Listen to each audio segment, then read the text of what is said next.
Imagine this.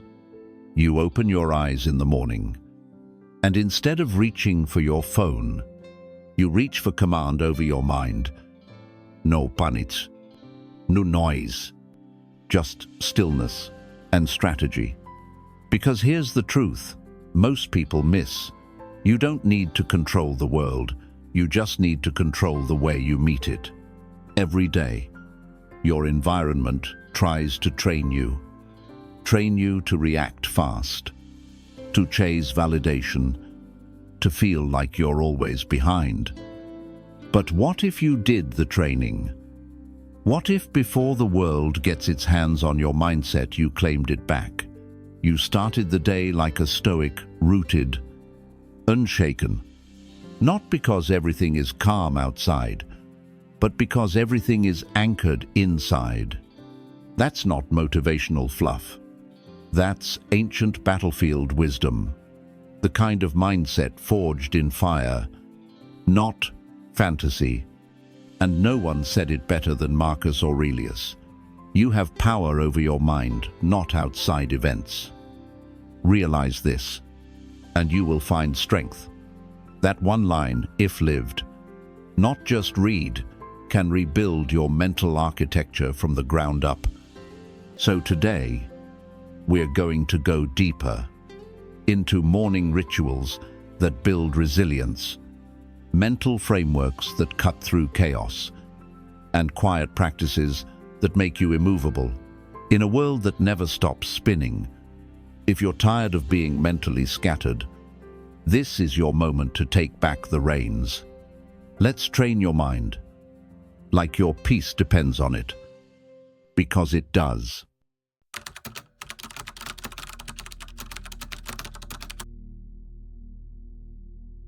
Let me ask you something. Why do we feel anxious? Even when everything seems fine, why do we carry pressure in our chest? Even when our life looks okay on the outside, you've got a job, you've got a roof over your head, maybe even a little success. But inside, there's noise, there's weight, there's restlessness. And here's the reason. We train our bodies, we train our careers, we train for outcomes, but we never train the one thing that runs it all, the mind. So we drift, we react, we spiral, and we wonder why we feel lost, even in the middle of having it all. That's why mental training isn't a luxury anymore. It's not a self-help trend. It's survival. That's why Stoicism matters now, more than ever. It's not some cold philosophy trapped in ancient scrolls. It's not about suppressing your emotions. It's about sharpening your focus, holding your ground, and becoming unshakable in a world that pulls you in every direction. You have power over your mind, not outside events. Marcus Aurelius. That's not just poetic. That's a battle plan. In this video, I'll walk you through 8 mental training modules, practical, powerful, and ancient, built to help you anchor yourself, no matter what life throws at you. You'll learn how to build a morning ritual that resets your mind. Reflect like a warrior at the end of each day. Rewire how you view money, success, and control. And train your thoughts, actions, and desires like a Stoic strategist. This is where your training begins. No hype, no fluff, just the real, quiet power of a mind that finally belongs to you. Let's begin.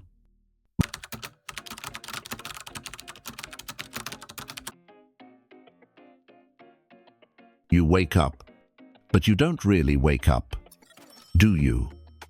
You open your eyes, and before you even take your first breath, the weight hits, that invisible heaviness you can't explain, the one that's been building for weeks, months, maybe even years.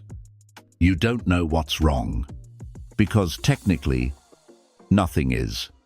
You have a bed, you have a phone, you have work, you're alive, and yet you feel empty, disconnected, like you're already behind and the day hasn't even started yet. That's the problem. You're not tired because of your life. You're tired because you've lost your grip on your own mind. And it begins every single morning.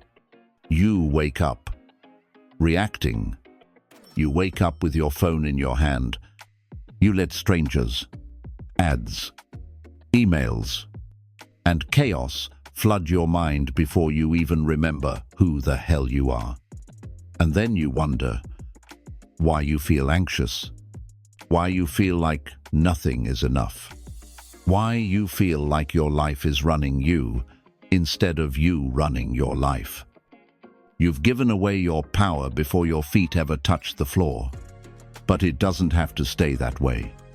You see, the Stoics, they didn't have Instagram, they didn't have alarms or TikTok or email, but they understood something we've forgotten.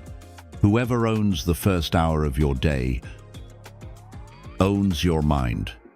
That's why Marcus Aurelius, a Roman emperor with the weight of the empire on his shoulders, still made time every morning to be still, reflect, and prepare. He didn't start his day in panic. He started it with presence, with purpose. So how do you take your mind back? How do you build a morning that doesn't drain you, but builds you? It starts with one rule. Don't let the world in before you let yourself in. Before you check the news, before you open social media, before anyone else gets access to your attention, you give it to you. Start with stillness. Not meditation, not performance, just stillness. Sit on the edge of your bed, close your eyes, breathe in, breathe out. Feel your spine, feel your body. Remember, you're still here. You survived another night. You've been given another chance. And that alone is worth honoring. Next, you frame the day. Don't let it shape you. You shape it. Grab a pen. Write this down. What would make today meaningful, not successful? Not productive, meaningful. What temptations will try to pull me off course? Comfort, anger, laziness. Write them down. Call them out so they lose their power. This is called mental framing. You're putting your values on the table before the day tries to replace them with distractions. Next move. Note for vanity. For vitality. Move, because movement reminds the body who's in control. Stretch. Walk. Do 20 push-ups. Feel your blood move. Not because you have to, because you get to. When your body wakes up, your mind follows. When your mind follows, your discipline kicks in. And now eat, not to satisfy cravings, but to fuel command. Hydrate. Put something in your body that gives, not steals, because every bite is a vote for energy or exhaustion. And finally, before the world gets a say, feed your mind. One page, one quote, one line from Seneca, Epictetus, or Marcus, something that grounds you, reminds you that you're not here to impress, you're here to endure, to live with reason, to move with virtue. When you arise in the morning, Marcus wrote, think of what a privilege it is to be alive, to think, to enjoy, to love. And if that doesn't hit you, read it again, because it's easy to forget, but everything you're chasing outside begins inside. Your mind isn't something you inherit. It's something you build. Or you lose it. There's no middle ground. So let's stop pretending. This isn't about a morning routine. This is about taking back your soul before the world sells it back to you piece by piece. You've been drifting long enough. You've been waiting for peace to find you. It won't. You must create it. And the place you do that is right here. Right now. Between the silence and the sun. Between your breath and your intention. You don't need to be perfect. You just need to wake up with purpose and fight for it. Because if you don't, the day will bury you in noise, distraction, and urgency that isn't yours. But if you do, if you claim your mind before the world gets to it, then you walk into life like a warrior, not rushed, not panicked, not fragile, but calm, anchored, ready. So tomorrow morning, don't just wake up, take command. Voice over script.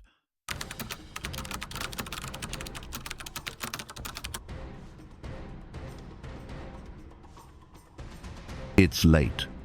The world has quieted down. And for the first time all day there's space. Space between you and the noise. Between who you were and who you're trying to become. But most people miss this moment. They don't reflect. They scroll. They numb out with entertainment. Cheap dopamine. Or pure exhaustion.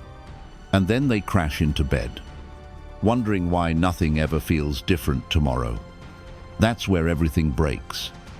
Because if the morning is your launch pad, then the night is your compass reset.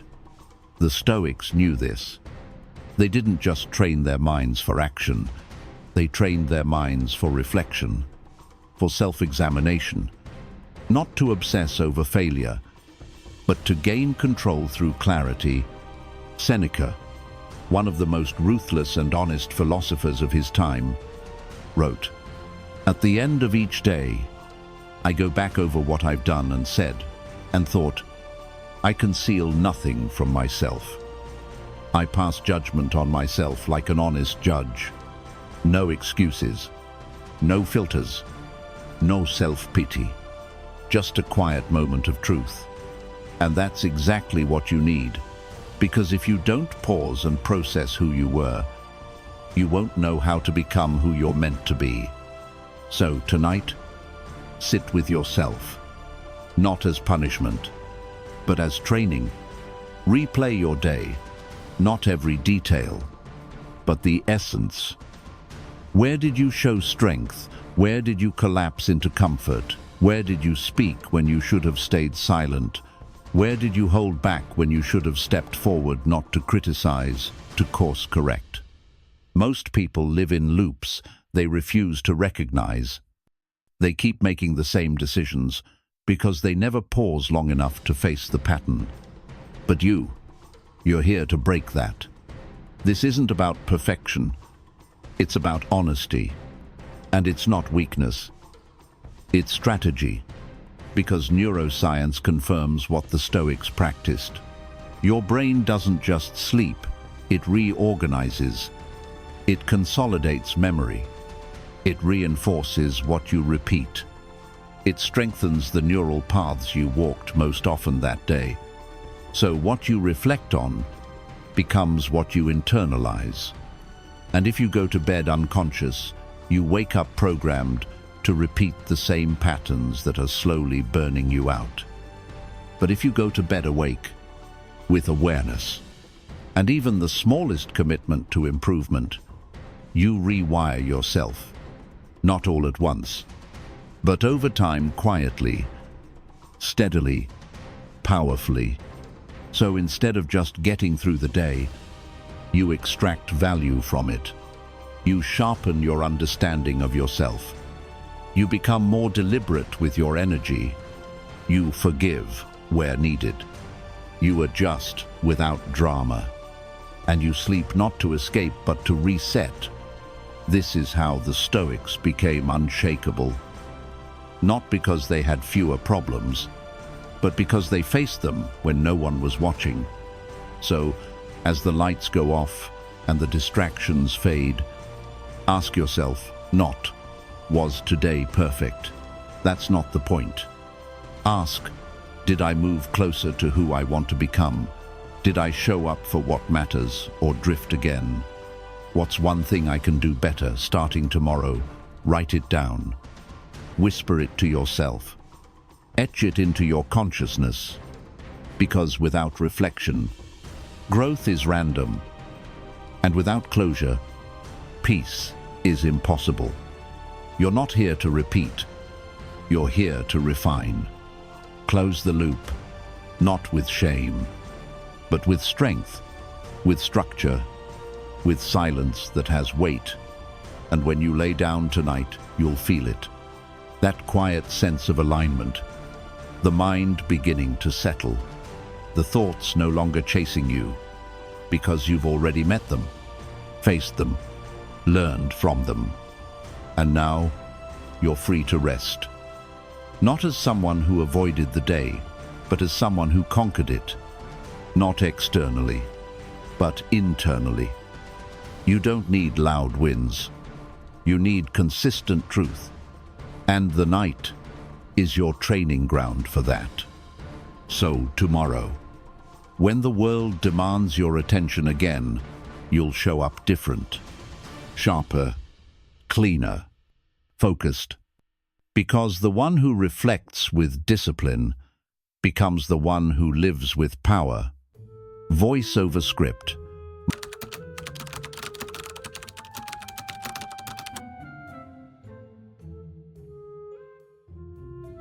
Let's talk about the one thing that rules people without chains: money. You chase it. You work for it. You trade your time, your energy, your health, your peace, all in the name of making a living. But somewhere along the way, you stopped living. Because no one warned you, you can become rich and still feel poor. Poor in time. Poor in spirit. Poor in presence. Surrounded by things, but empty inside. You fell into the trap. The one Epicurus warned us about over 0 years ago. Wealth consists not in having great possessions, but in having few wants. And yet, today, you want everything. More stuff, more status, more upgrades, more security disguised as accumulation. But here's the truth. The more you have, the more you fear losing. The more you own, the more it owns you. That's the hedonic treadmill. You run faster and faster, but your happiness stays in the same place. You get the raise. You celebrate. Then you need more. You buy the car. Feel proud. Then your neighbor gets a better one. And so, the cycle continues. Faster, harder, emptier, until one day, you forget what enough even feels like. Seneca understood this. He warned, "It is not the man who has too little, but the man who craves more, that is poor, that craving, that unexamined hunger, that's what keeps you trapped." So let's break it. Let's ask the question. No one dares to. What's the price of what I'm chasing? What's it costing you to keep up your time, your health, your sleep, your relationships, your peace?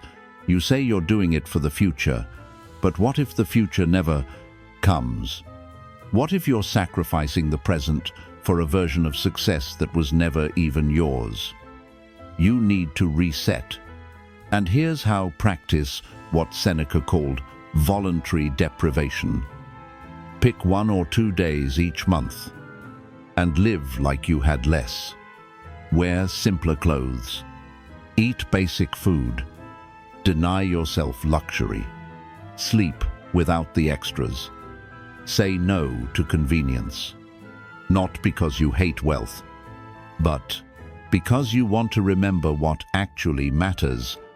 When you live like you have less, you realize how little you truly need. And when you realize that, you become mentally free. Because now, money is no longer your master. It becomes what it should have been all along. A tool, a means, not a god.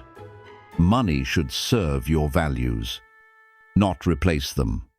It should buy you space, time, experiences, not validation, not ego, not distraction. That's where the real shift happens. You stop asking, "How big is my bank?" and start asking, "How rich is my time?" Because there are two kinds of wealth: rich bank, filled with numbers, but empty of meaning. Rich time, filled with presence, peace, and people that matter. Which one are you building? The Stoics weren't anti-money. They were anti-attachment, anti-illusion, anti-dependence on things outside your control. They didn't fear riches. They feared slavery to riches. And that's a fear worth having. So take a hard look. Are you working to build a life, or are you working just to escape one? Are you using money to buy tools for growth or toys for distraction? Do you chase success that looks good on paper but feels hollow when you're alone? Because in the quiet, when no one's watching, only one kind of wealth will matter, not your followers, not your car, not your balance, but your mind, your soul, your peace. So spend wisely, earn intentionally, give generously, detach ruthlessly, and always remember, money is a servant. You are not.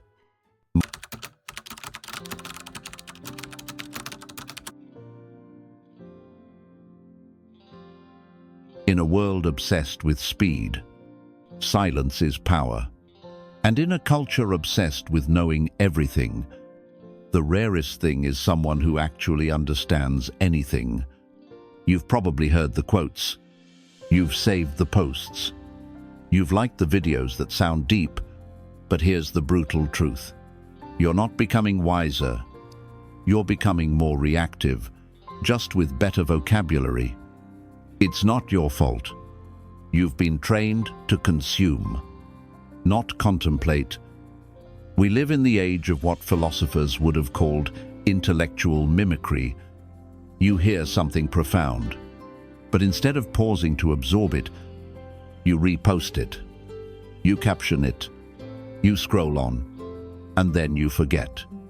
What you suffer from is information obesity. You've gorged on quotes. You've binged podcasts. You've consumed more knowledge in 1 year than Marcus Aurelius did in a lifetime. And yet, you can't stay calm when someone cuts you off in traffic. You can quote Seneca, but you still crumble under pressure. Why? Because knowing is cheap. Understanding costs everything. We've built minds that move fast, but break under weight. We're quick to react, slow to reflect. And that's not intelligence. That's fragility. Socrates said, "The unexamined life is not worth living." But today, we don't live unexamined lives. We live overstimulated ones. Our problem isn't lack of information, it's lack of integration. You know 100 things, but you don't live any of them. That's what's eating at you. That gap, that quiet guilt that whispers, "I know better." So why do I still act the same? Because you haven't trained your mind to digest wisdom. You've only trained it to recognize it. And recognition without application is a form of self-betrayal. So what do? You slow down. You stop the scroll. You stop chasing new truths until you've lived the ones already sitting in your notes app. You go from fast food mind to slow-cooked wisdom. Imagine it like this. A fast food mind looks brilliant on the surface, loaded with facts, sharp with opinions, loud, confident, instant. But it's weak. The moment life hits hard, it crumbles. It has no roots. A slow-cooked mind. It takes time. It simmers. It holds things longer. It doesn't rush to speak. It carries weight in silence. When that kind of mind walks into a room, you feel it, because it doesn't perform. It knows. That's the mind you build through Stoic practice. Not by binging, but by processing. Here's how. Start with one idea. Just one. Pick a Stoic. Quote. One sentence. One fragment of truth. Write it down. Then rewrite it in your own words. No filters. Don't try to sound smart. Make it feel real. Take a quote like, "You suffer more in imagination than in reality." Seneca. Now ask yourself, where did I do that today? What story did I tell myself that made things worse than they actually were? Don't just answer it. Fail it. Sit with it. Let it pull the layers off your assumptions. Then carry it into your next moment of discomfort. That's when real learning happens. When you're in an argument, can you remember? It's not the thing, it's my judgment of it. When you feel like you're failing, can you pause and ask, am I falling or am I forming? This is how a Stoic mind is trained. Not in big breakthroughs, but in small moments of alignment between what you believe and how you behave. And here's the catch, it's not glamorous. You won't look impressive doing it. No one will clap when you take a deep breath instead of snapping back. No one sees you pausing before speaking. No one cheers when you rewrite a quote instead of reposting it. But over time, you become dangerous in the quietest way possible. Your emotions stop owning you. Your ego stops running you. Your thoughts become tools, not triggers. You start to see through noise. You speak less, but with more force. You stop reacting, and you start responding. And that is the mark of a mind forged in discipline, not distracted by trends. So here's your invitation. Don't just know Stoicism. Practice it. Don't collect quotes like trophies. Take one. Live it. Let it humble you. Let it confront you. Let it change you. Because in a world where everyone wants to be clever, the rarest and most powerful move you can make is to go deep. Voiceover script extended. 1. 350 words.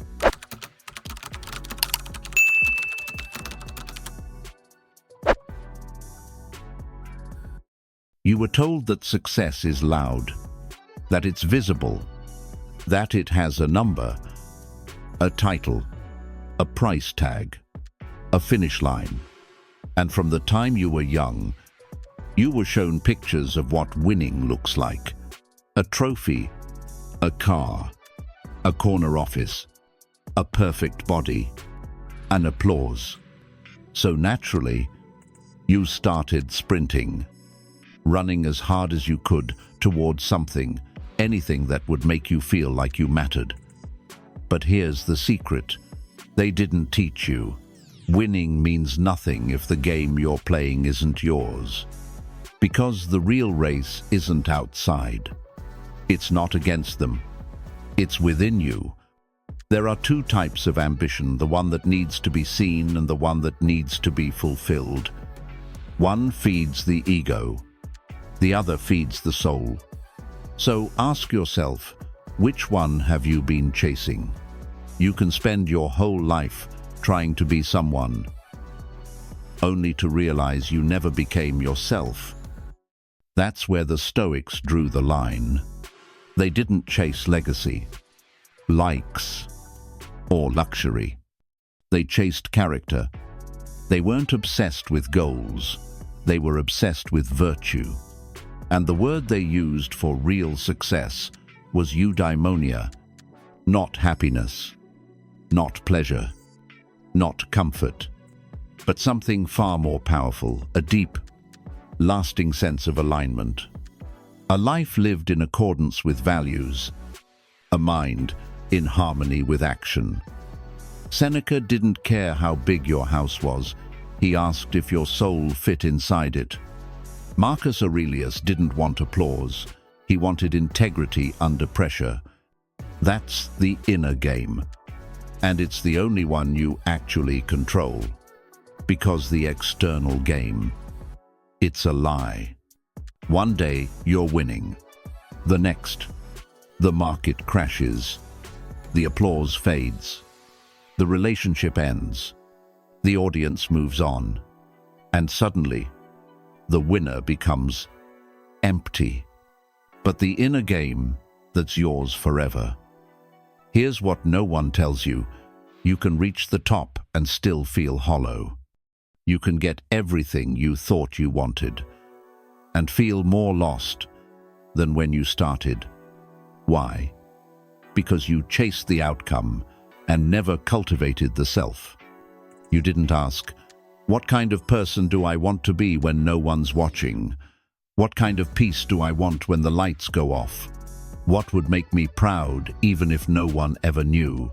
That's the power shift. You stop chasing attention. You start chasing alignment. You stop measuring success by applause. You start measuring it by the man you become under pressure. And here's how you make that real. Stop obsessing over goals and start obsessing over identity. Instead of visualizing your dream house, visualize being the kind of person who wakes up with purpose, even in a small apartment. Instead of chasing 1 million followers, visualize becoming the kind of voice people would trust, even if you had 10. Because true power isn't built in the spotlight.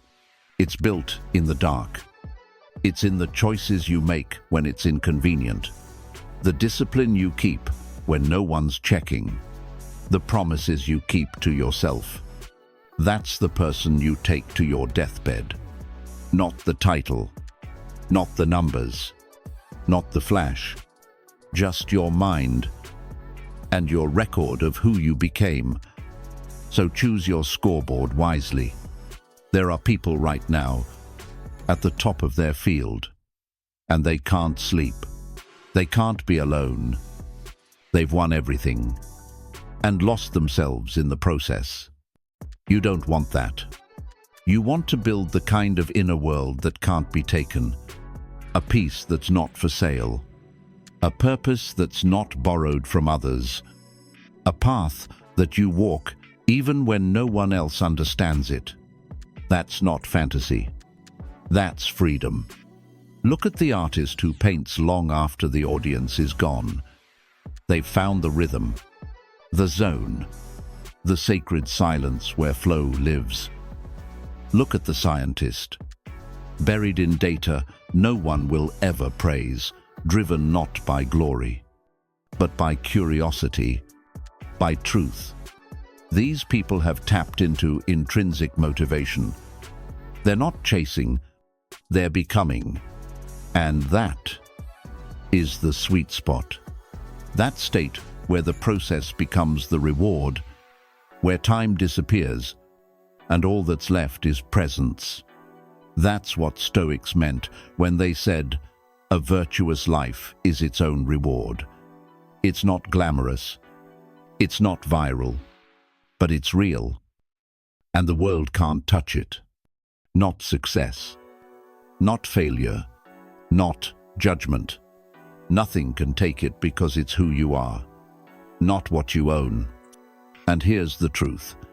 You already know what it feels like to be out of alignment, to say yes when your gut screams no, to chase things that impress people you don't respect, to win and still feel like you're losing. But what if you stopped running? What if you redefined the word win, not as conquest, but as congruence? Not as being envied, but as being unmoved. Not as noise, but as stillness with substance. You don't need more validation. You need inner clarity. And that doesn't come from the outside in. It comes from the inside out. So tonight, ask yourself, what would a good day look like? If no one knew I lived it, what does success mean?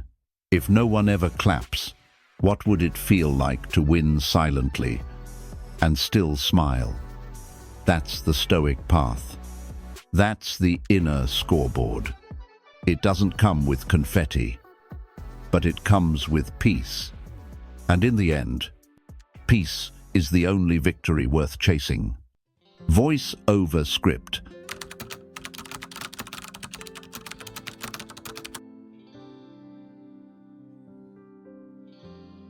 Your mind is going to be attacked by pressure, by chaos, by disappointment, by your own thoughts. So the question isn't if you'll be hit. It's what will your mind whisper back when it happens? Most people don't have an answer. They panic. They spiral. They fall into old patterns. But a trained mind, a Stoic mind, has armor. And one of the sharpest weapons it carries is the mantra. Not a slogan, not a catchphrase, but a power phrase, a line forged in fire. Short, simple, repeatable, something you can hold on to when the world spins sideways. The Stoics had them. They didn't call them mantras, but they lived by them. Endure and overcome. You are not disturbed by events, but by your view of them. If it is not right, do not do it. If it is not true, do not say it. These weren't just words. They were mental anchors built for storms. That's what a real mantra is. It's not for aesthetics. It's for war. When your emotions flare, when your mind races, when everything feels out of your hands, your mantra steps in and says, breathe. You've been here before. This moment is not bigger than you. Stay still. You know who you are. Because in the heat of the moment, you don't need philosophy. You need something you can say before the emotion hijacks your brain, and the more you repeat it, the more it gets into your nervous system. That's called a Stoic mantra loop. You don't just say it once. You loop it. In the car, during the walk, in the middle of a hard workout, right before a confrontation. When anxiety creeps in, you repeat it until your brain believes it more than it believes the fear. That's the secret. Not intensity, consistency. Because repetition is how the body learns. It's how athletes move under pressure. It's how warriors stay composed in battle. And it's how you stay mentally unshakable in the chaos of modern life. But here's something deeper. Your mantra doesn't have to be a sentence. It can be a habit, a daily ritual, a physical move, a decision you make again and again until your body knows it's who you are. Waking up early, that's a mantra. Training when you're tired, that's a mantra. Choosing silence instead of gossip, that's a mantra. Each repetition says something. Your mouth doesn't need to, I'm disciplined. I show up no matter what. I move with intention, not emotion. That's what most people miss. Mantra isn't just language. It's identity. So choose it wisely. Don't just pick something cute. Pick something that feels like steel in your mouth. What phrase holds you when your world shakes? What do you want your mind to whisper when life punches? Maybe it's, "No response is the most powerful move." Or, "This is hard, and I can still do it." Or, "The obstacle is the way." Find the one that fits. Say it every day. Out loud. In your head. In your behavior. And soon, it won't just be something you say. It'll be something you are. The truth is, most people wait until the storm hits to build shelter, but the Stoic trains in calm, so he can stand in fire. That's why you need your mantra ready. Not for when life is easy, but for when it breaks.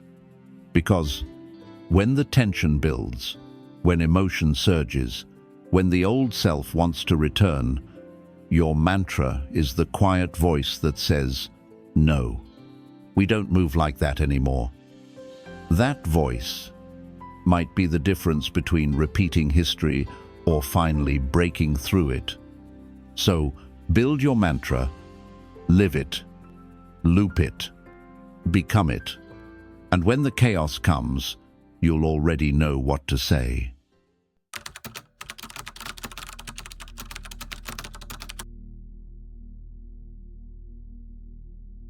You don't need more motivation.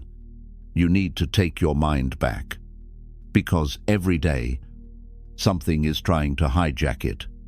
That urge to scroll, that ping from your phone, that quiet craving for validation. You're being trained, whether you realize it or not. And if you're not the one doing the training, you can be sure something else is. That's why the Stoics developed what they called triple training, not for productivity, not for self-help, but for sovereignty, the power to remain unmoved when the world tries to shake you.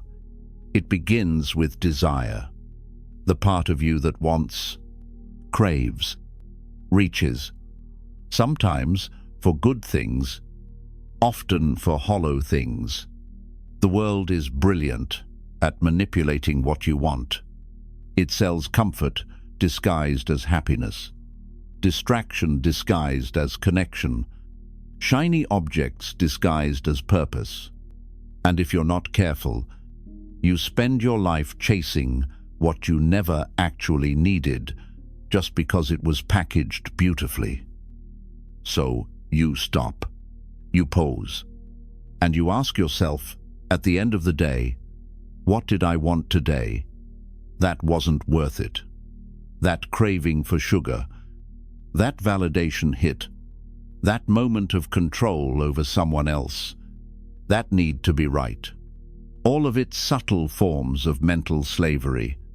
You see, when desire is untrained, you don't choose it, it chooses you, and you obey. But when you start observing it, naming it, questioning it, you begin to shift. You begin to realize you don't want more.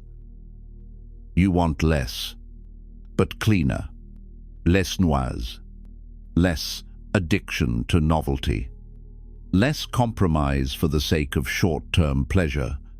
Désir, once trained, becomes a compass. Until then, it's a trap. But wanting better isn't enough. You still have to act, and that's where most people fall apart. Because knowing what's right, feeling it, even desiring it, doesn't mean you'll do it. The action gap is real, and it's wide, and it swallows good intentions every single day. You felt it. The moment you knew you should have spoken up, or stepped up, or shut up, but didn't. You knew you should have worked out, or put the phone down, or started. The thing you keep putting off, but didn't.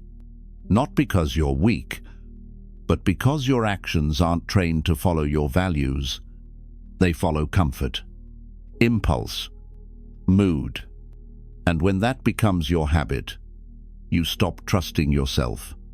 So you rebuild trust by moving toward the resistance. You don't wait until you feel like it. You move anyway, even when it's small, especially when it's small. And at the end of the day, you sit with yourself and ask, what did I avoid that I should have faced? There's no shame in the answer, only strategy, only awareness. Because if you can name what you avoided today, you can take its power away tomorrow. But none of this works, not your desires, not your actions, unless you train what you allow yourself to believe. And that's the final layer, assent. The thoughts you say yes to, the stories you agree with, without questioning. The silent scripts playing in the background. I'm falling behind. I need to prove myself. They're judging me. I can't change. You didn't consciously choose these stories, but you're living by them. And the Stoics would challenge that. They would say, just because a thought shows up doesn't mean it belongs here. You're the gatekeeper. And if you don't question your thoughts, they will quietly shape your reality. So each night, you ask, what story did I believe today without proof? Did I believe I wasn't good enough because I failed once? Did I believe someone disrespected me because they didn't respond fast enough? Did I believe the worst just to protect myself from disappointment? That's untrained assent. That's you giving your mind away to ghosts, to narratives that don't serve you, to fear dressed up as logic. But when you begin to catch the thought, pause it, and say, I see you, but I don't choose you, then you begin to rule again. You begin to think on purpose. This triple training: desire, action, assent. It's not a weekend habit. It's a lifetime art. It's how you become the kind of person who isn't perfect, but is present, aware, dangerously self-directed. Because when you start your day recognizing desire, spend it aligning action, and end it examining thought, you stop living reactively. You start living deliberately. And that is the start of mental freedom. Voice over script.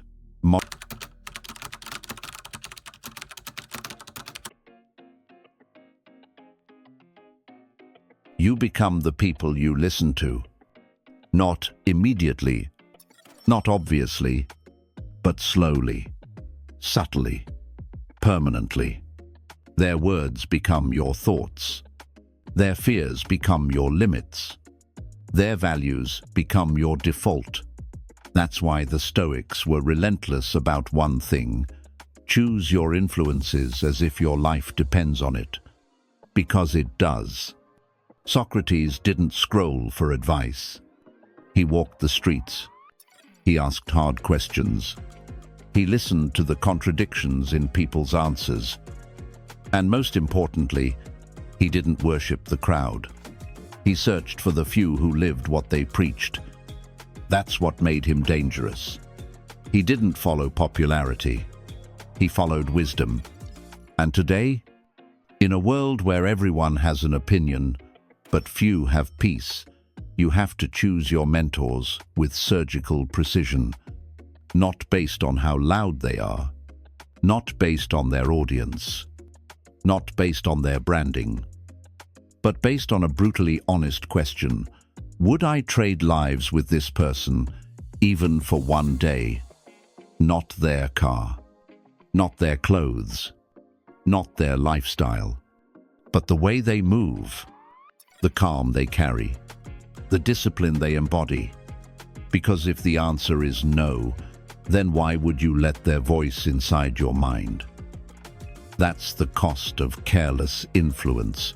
You become shaped by people who don't even like themselves, and you wonder why you feel more scattered, more insecure, more directionless. So here's the move. You build your own circle of invisible mentors. You curate your wisdom. Pick 3 people, alive or dead, whose way of life you deeply admire, not for their achievements, but for how they carried themselves through pressure, how they moved when no one was watching. Maybe it's a philosopher, maybe it's a soldier, maybe it's someone from your own family. Whoever they are, make them your counsel. Study them, read their words, observe their patterns. Write down what they would do in your current challenges. Apply it, adapt it, reflect on what happens. This is wisdom curation. You're not just absorbing random advice. You're building a mental framework around people whose values align with your ideal self. This isn't idol worship. It's mirror building. You're not copying their lives. You're shaping your own through conscious reflection. Because the truth is, most people stumble through life, surrounded by noise, narratives, and shallow advice from people they wouldn't trust with a grocery list. But the Stoic, they filter, they listen and examine, they question and personalize. They learn from those who've suffered with grace, who've failed with dignity, who've lived quietly with strength. That's who you learn from. Not the loud, not the trending, but the tried, and you never stop. Because the wisest people in history, they were students until the end. They never stopped asking, what am I missing? What can I unlearn? What would my invisible mentors say about the way I live today? That level of reflection, it doesn't make you soft, it makes you sharp. Because now, you don't walk into life alone. You carry centuries of insight with you. You walk into meetings with Seneca at your side. You step into conflict with Marcus Aurelius in your corner. You enter decisions with Epictetus, whispering, control what you can. Let go of what you can't. Walk with reason. And suddenly, you're not guessing anymore. You're anchored, guided, trained. So ask yourself now, who are your invisible mentors? Whose inner life would you want, even if no one ever saw it? Start there. Because wisdom isn't taught. It's transferred through observation, reflection, and action. And when you begin learning from the right people, your life begins to move differently.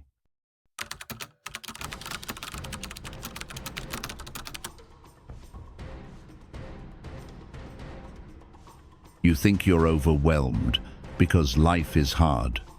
But maybe you're just carrying too much. Not just in your hands, but in your head. Too many obligations, too many tabs open, too many what-ifs, too many I should probably, and in that clutter, you lose clarity. You stop choosing and start reacting. You confuse movement with progress, noise with purpose, busy with important. That's where the modern mind breaks. The Stoics understood this long before smartphones existed. They saw that the enemy wasn't always evil. Sometimes it was excess.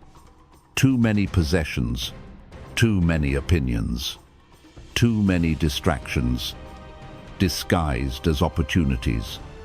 Marcus Aurelius wrote, "Very little is needed to make a happy life. It is all within yourself, in your way of thinking." He didn't say nothing is needed. He said very little, Because minimalism isn't about deprivation, it's about intention. It's not about having less for the sake of it. It's about cutting the noise so you can hear your life speak again. So here's where it begins. Look around you. Your desk, your calendar, your digital life. What's essential? What's just residue? You can declutter your space. You can delete apps. You can clean your room. But if your mind is still hoarding unresolved thoughts, regret, guilt, distraction, you're still cluttered, just cleaner on the outside. So go deeper. Sit down, pen and paper. Write down 10 things currently taking up space in your mind. Big or small. A task, a memory, a fear, a person. Write them all down. Now circle only 3. The rest. They don't deserve this much rent in your head. That's your mental inventory exercise. Because not everything you carry is yours to hold. You think the answer is time management, but maybe the answer is deletion. Say no faster. Say yes, slower. Ask of everything, does this move me closer to who I want to become? And if it doesn't, let it go. We glorify being busy, but busy isn't noble. Busy is often a lack of boundaries. So, instead of writing another to-do list, try this. Write a not-to-do list. What will you no longer tolerate in your time? Space or thoughts? Scrolling past midnight, conversations that drain your soul, obligations that feel like guilt in disguise. Write them down. Then practice saying no without apology. Minimalism is not cold. It's clean. It's the discipline of choosing space over stimulation. And like every discipline, it needs ritual. So build one. Pick one day a week. Call it your Stoic Reset Sunday. Don't schedule it. Protect it. Use it to reset your environment. Clean your space. Delete what no longer serves you. Reflect on what you've been carrying and whether it's still yours to carry. Ask, what did I add this week that I didn't need? What should I release? To walk into Monday lighter, this one ritual done weekly will do more for your clarity than any productivity hack ever could. Because you don't need more systems. You need space. You don't need more tools. You need truth. And the truth is, you've always had enough. You've just been surrounded by too much. So cut the clutter. Physically, digitally, mentally, emotionally. What's left is you. Unguarded, focused, uncluttered. And that version of you is the one capable of anything.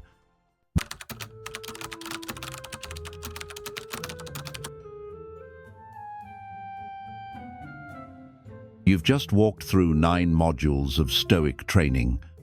Not tips, not hacks, but disciplines designed to shape how you show up when life gets loud, uncertain, or overwhelming.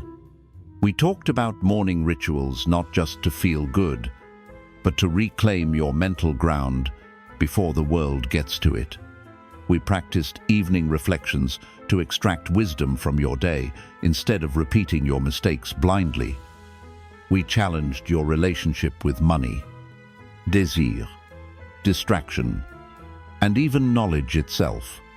We confronted your craving for external wins and redirected it inward, where the real scoreboard lives.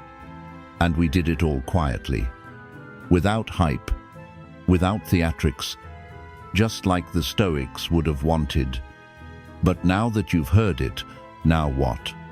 Because here's the trap: you feel inspired, clear, maybe even powerful. But if you don't act on it, you'll forget it. Not because you didn't care, but because clarity without commitment fades fast. So, let's bring it down to something real. You don't need to remember every concept. You don't need to become a philosopher overnight. You don't need to apply all 9 modules this week. You just need to start with one. The one that hit you hardest. The one that made you pause. Even if just for a second. Maybe it was when we talked about training desire, and you realized you've been chasing things you don't even value. Maybe it was the nightly inventory where you saw how much space old stories still take up in your mind. Maybe it was the mantra loop and how your mind has been whispering defeat when it should have been whispering resolve. Whatever it was, start there. Write it down. Give it a name. Make it a practice. Let that be your first step. You can write a personal mantra, something short and strong. You'll repeat every time doubt creeps in. You can build a morning ritual, not a perfect one. Just something that centers you before the noise begins. You can do a nightly reflection for the next 7 days, 3 minutes. 3 questions. That's it. But do something. Because the only philosophy that matters is the one that's practiced. And when you start practicing, even in the smallest way, something happens. You begin to trust yourself again. Not because you're perfect, but because you're present. You're finally watching the mind instead of letting it run wild. You're finally filtering thought before giving it power. You're finally seeing the difference between reaction and response. That's what Stoicism builds in you. Not a mask, not a posture, but a mental architecture. So the next time you're hit with stress, rejection, temptation, chows, you won't flinch. You'll feel it. Sure. But you'll stay centered. You'll think clearly. You'll move deliberately. That's the whole point. And it starts today. Not someday. Not when it's easier. Not when your life calms down. Today. Pick one idea from this video. The one that stung, or inspired, or felt like it exposed something in you you've been ignoring. And let that be your first rep. Because mental strength isn't built with willpower bursts. It's built with small, conscious reps, done consistently. 1 page read, 1 breath taken, 1 impulse paused, 1 decision made with virtue, not emotion. That's all it takes to begin. And if this video helped in any way, if it brought clarity, stillness, challenge, or even discomfort, don't just let it pass. Take 30 seconds now and comment below. What's one thing you're going to do differently starting today? Not for attention, not for me, for you, to mark the moment, to solidify the shift, to declare I've started the work. And if you want more, subscribe. Not because I want to grow a channel, but because this series, this quiet war for inner mastery, it's just getting started. The next video will go deeper, sharper, more real, because your mind deserves that. And the world needs more people who are calm when it's chaotic, quiet when everyone's loud, focused when everything tempts them to scatter. People like you. So here's your final invitation. Don't just watch Stoicism, live it. Become a student of your own mind. And over time, without fanfare, without noise, without needing anyone's permission, you will become unshakable. And nothing, absolutely nothing, is more powerful than that.